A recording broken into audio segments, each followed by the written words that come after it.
Salut à tous, c'est Val. On se retrouve aujourd'hui pour une vidéo où je vais vous parler de la GoPro 7 et du 6S. Alors la GoPro 7, à part si vous vivez sur la Lune, je pense que vous êtes tous au courant qu'elle est sortie récemment dans son édition Black, qu'elle permet entre autres de filmer en 2K 60 fps et surtout d'avoir l'Hypersmooth. Donc l'Hypersmooth qui est un algorithme en fait qui permet de lisser vos vidéos et d'avoir un rendu très smooth. Alors la GoPro 7 est très bien, mais si vous voliez comme nous sur une session 5 avant, la grosse problématique que vous allez avoir, c'est le poids.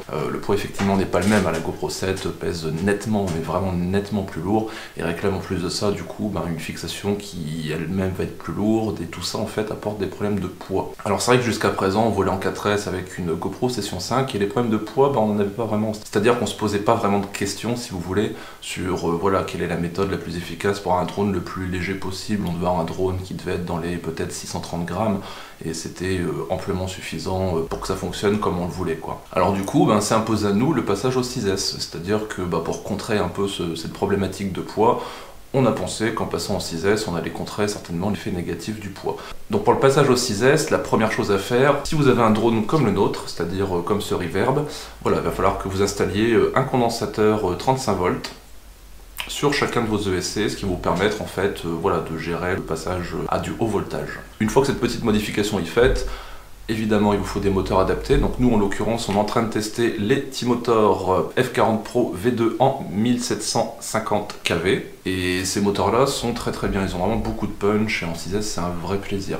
Par contre la problématique qu'on a eue, c'est que la première fois qu'on a monté notre drone avec toutes les pièces de protection et ainsi de suite, on s'est retrouvé avec un drone qui faisait 730 grammes et très clairement c'était une brique. Vraiment une brique involable, dans des conditions optimum, les reprises de gaz étaient vraiment problématiques, on avait vraiment un problème de punch et de puissance. Donc il y a pas mal de youtubeurs comme Monsieur Steel par exemple, qui eux n'utilisent pas de protection 3D, qui ne sont pas très embêtés, ils n'utilisent même pas d'ailleurs de mount en TPU pour leur GoPro, ils mettent simplement voilà, une petite mousse, un petit strap et puis on n'en parle plus.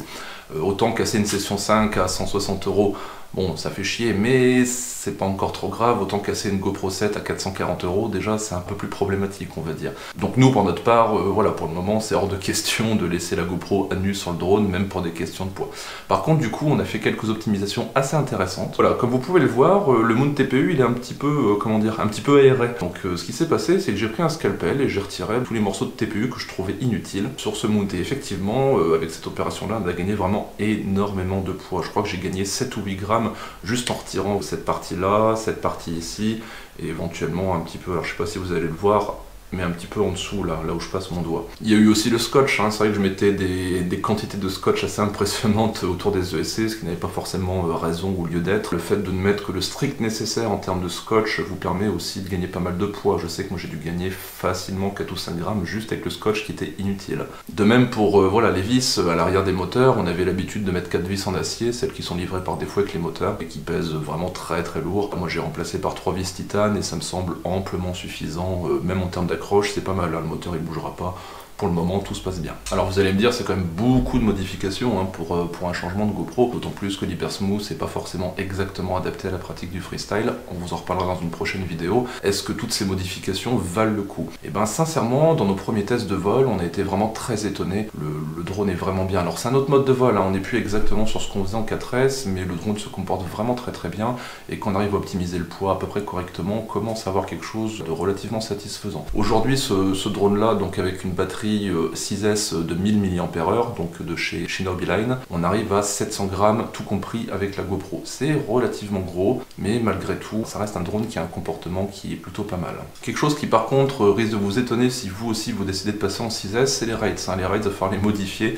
Ils sont en fait extrêmement dépendants du poids du drone. Nous, on a mis notre rates qu'on mettait en 4S et on s'est retrouvé avec un drone qui était hyper sensible au niveau des sticks. C'était très déstabilisant. Préparez-vous à revoir vos rates, ça sera une étape qui sera vraiment obligatoire. Au niveau des pits, par contre, on a été très étonnés parce qu'on a eu beaucoup de retours de gens qui avaient du mal à configurer leur pit correctement, sur qui, sans tout état de cause, on n'a pas eu beaucoup de difficultés. Je vous ferai une petite vidéo certainement en live pour vous montrer un petit peu comment trouver vos pits de manière optimum en 6S, mais vous verrez que c'est pas c'est pas plus compliqué que ça.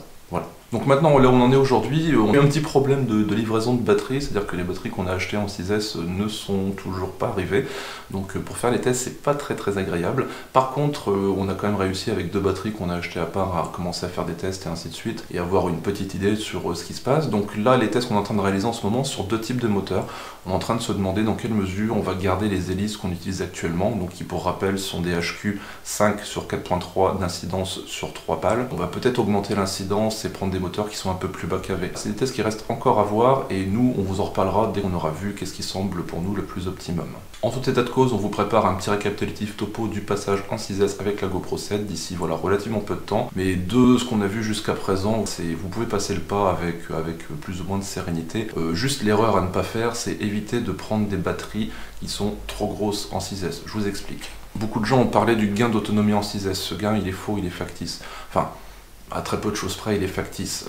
Les gens qui passent d'une batterie de 1300 mAh à une batterie de, mettons, 1150 mAh en 6S, c'est normal qu'ils aient un gain d'autonomie. Le calcul, en fait, il est très simple. Si aujourd'hui, vous ne souhaitez pas avoir plus d'autonomie par rapport à votre build en 4S et que vous vouliez, par exemple, sur des batteries de 1500 mAh en 4S, acheter des 1000 mAh en 6S et vous aurez a priori strictement la même autonomie. Si vous vouliez en 1300 mAh, bon, malheureusement, en dessous de 1000 mAh en 6S, il n'y a pas sur le marché vraiment beaucoup pour le moment. Donc on vous conseille voilà, des batteries de 1000 mAh, celles de chez Nobiline ont l'air pas trop mal pour le moment, on vous en reparlera. Et le gain de poids est assez négligeable vu qu'on parle de 20 grammes sur la batterie par rapport à nos anciennes.